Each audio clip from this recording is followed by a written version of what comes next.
Olá, queridos amigos, queridas amigas que nos acompanham no canal da BPE e no canal Paz e Bem, nesse nosso programa Conexões Espiritualidade Crítica.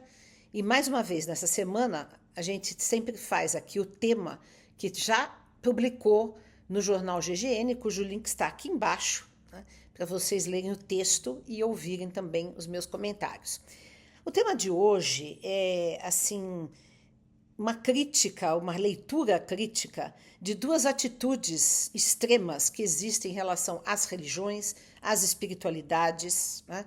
Lembrando que religião é um conjunto de institucional, de crenças, de rituais, uma comunidade. Espiritualidade pode ser uma coisa mais livre, mas também cada religião tem a sua espiritualidade. Então, espiritualidade é um termo denominador comum, né, de todas as religiões, mas vai além das religiões. Mas, diante do que nós vamos falar aqui, os dois termos podem ser aplicados. Nós vamos falar, então, das duas coisas, das religiões e das espiritualidades. E nós vamos tentar focar um pouco criticamente duas atitudes que ocorrem, né, e que estão muito presentes no mundo contemporâneo, nas religiões e nas espiritualidades, que uma é autoajuda, é a comercialização da religião ou da espiritualidade como um produto mercadológico. E o outro é o fanatismo, o fundamentalismo, de que nós já temos tratado aqui várias vezes, né? Então vejam, essa questão de se tornar religião ou espiritualidade um produto mercadológico, eu não estou me referindo às explorações financeiras que há e que sempre houve nas igrejas, os dízimos, as vendas das indulgências na Idade Média, a que Lutero se opôs, né? Enfim, toda essa estrutura das instituições religiosas que acabam, muitas vezes, usando o dinheiro dentro de uma estrutura de poder, né? Enfim. Mas não é isso que eu estou me referindo especificamente. Já também tratei desse assunto aqui.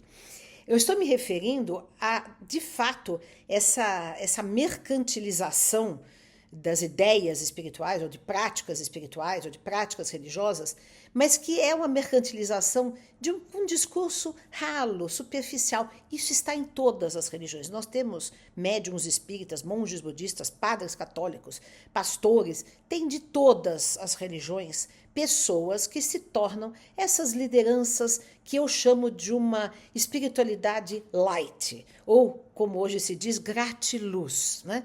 Ou seja, é algo que não tem consistência, não tem filosofia, não tem proposta de engajamento. É um anestésico, né? É um anestésico que vende muito bem, porque nós estamos numa sociedade muito adoecida psiquicamente, muito carente de acolhimento, de ajuda, enfim, de sentirmos-nos melhores, né? Então, essa espiritualidade light, esse discurso de autoajuda, que, aliás, o discurso de autoajuda pode ou não estar conectado com uma ideia de espiritualidade. Há muita autoajuda, de coach, etc., que não tem nada a ver com espiritualidade, mas muitas têm, né? De gurus, de pessoas que trazem um discurso que geralmente é muito melífluo, tem pensamento mágico. Se você pensar, se você tiver um pensamento positivo, você cura do câncer. Se você fizer isso ou aquilo, você tem sucesso financeiro. Então é tudo muito embrulhado em imediatismo, em falta de consistência teórica, em falta de consistência mesmo de estrutura espiritual e, ao mesmo tempo, não tem nenhum tipo de engajamento, nem social, nem político, nem crítico, né? E nenhum tipo digamos assim, de algo que a pessoa possa se transformar verdadeiramente. Ou seja, não atinge o ser humano no seu profundo eu, no seu engajamento, na sua visão de mundo, na sua leitura de mundo. Então, esse tipo de mercado, né, mercado espiritual, né, mercado religioso, rende muito dinheiro. Para quem? Para os que fazem autoajuda, para os que vendem os retiros, os workshops, enfim. E que às vezes isso tudo vai desembocar em questões até trágicas, né? De abuso, de exploração, enfim, sempre aí na mídia a gente acaba vendo determinados grupos, seitas, enfim, que acontece isso. E também determinados líderes que se filiam às tradições espirituais tradicionais e que também, né, acabam fazendo esse tipo de abuso ou de falsa liderança ou de manipulação das massas. Então, de um lado, nós temos isso no mundo contemporâneo, de outro, nós temos o outro extremo, né, que a gente já tem tratado aqui, que é o fundamentalismo, o fanatismo, que aí sim é uma religiosidade, uma espiritualidade super engajada, super comprometida, só que é um comprometimento que adoece, porque o fundamentalismo se torna um fardo na vida das pessoas, porque é cheio de regras, de imposições, de proibições, de uma caixinha fechada em que a pessoa começa a se autorreprimir, reprimir o outro e querer passar esses valores repressores para a sociedade através da política, dessa teologia de domínio que eu já, inclusive, comentei aqui. Então, o fundamentalismo e o fanatismo em geral, que também está presente em todas as religiões, tudo está presente em tudo, né? Nós temos vivências saudáveis e não saudáveis, né? Dentro de cada corrente, dentro de cada tradição, nós temos pessoas que são fanáticas, pessoas que são gratiluz e outras que conseguem viver e, enfim, se engajar numa espiritualidade, numa prática mais saudável, mais equilibrada. Então, não é uma religião específica ou uma espiritualidade específica que nós estamos criticando. Nós estamos falando de abordagens dentro das próprias correntes que existem todas elas, né? Nós temos exemplos, que eu não vou citar nomes, mas se vocês pensarem bem, vocês já vão identificar em cada uma das correntes que vocês conhecem pessoas que trabalham nessas chaves, né? Ou do fanatismo, da opressão ou do gratiluz, né? Então, na verdade, esse fanatismo, esse fundamentalismo, ele adoece as pessoas e ele torna a religião um fardo. Só que ele aparenta ser crítico. Porque, sim, critica o quê? Critica o pensamento livre, progressista, critica a independência, a autonomia, a razão, enfim. Mas essas críticas, elas são dissolventes do próprio espírito crítico. Na verdade, não é uma crítica verdadeira, porque a crítica verdadeira ela é emancipadora, ela constrói pensamentos novos, ela questiona, ela é aberta. Mas esta crítica é furiosa, na verdade, muitas vezes, discurso de ódio, que se traveste de crítica, né? Mas qual seria o caminho? O caminho não é nenhuma coisa nem outra, né? Ter uma espiritualidade, uma religião, aderir a uma religião de maneira saudável, é sim comprometer-se, estudar, aprofundar-se, estar em sintonia com as melhores lideranças que daquela religião ou aquela espiritualidade tem ou já teve, né?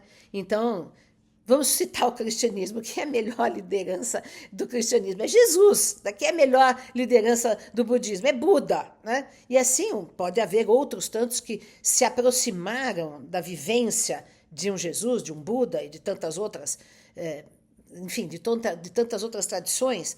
Citei essas duas porque uma representa muito o Ocidente e a outra representa muito o Oriente, né? Mas, enfim, as lideranças, né, que se fazem autênticas, que não são dominadoras, que não usam um discurso ou não usaram um discurso de imposição de regras, de opressão, mas irradiaram exemplos, irradiaram vibrações, irradiaram amor, irradiaram compaixão, porque isto que é a essência das religiões, isto que é a essência da espiritualidade.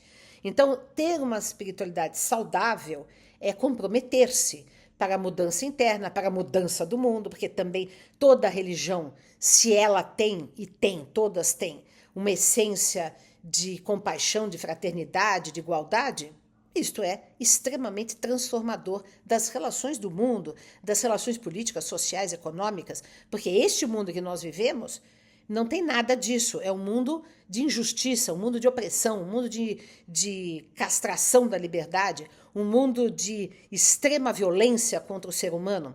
Então, as religiões, na sua essência fundamental, na sua profundidade, elas trazem, sim, uma proposta de mudança. Por isso, dialogam muito bem com os pensamentos progressistas, transformadores, né, os socialismos, os anarquismos, todas as propostas que tentam transformar a sociedade.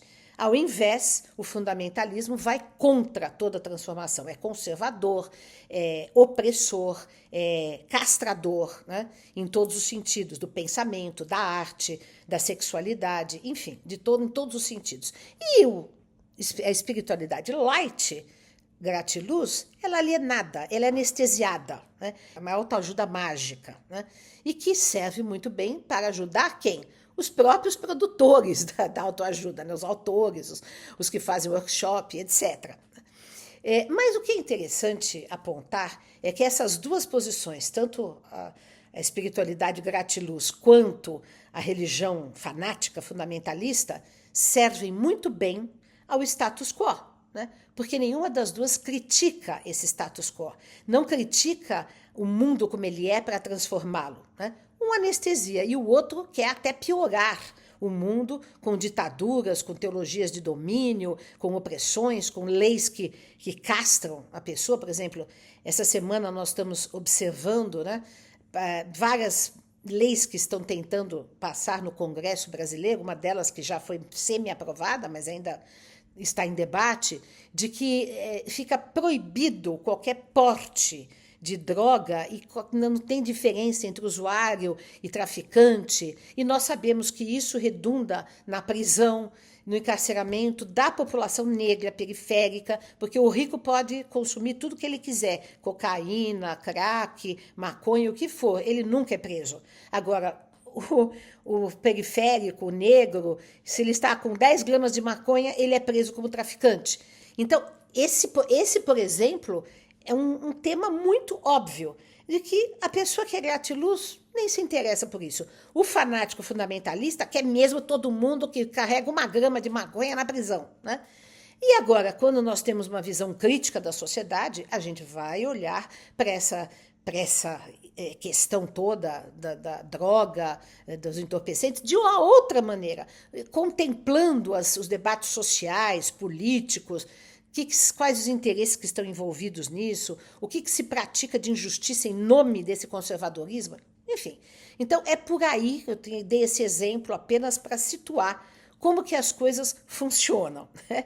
Quer dizer, o fundamentalista, ele é fechado, ele é opressor, ele quer guiar a consciência humana pelo medo do inferno, pelo medo da punição divina, né? E a gratiluz não tem comprometimento com nada.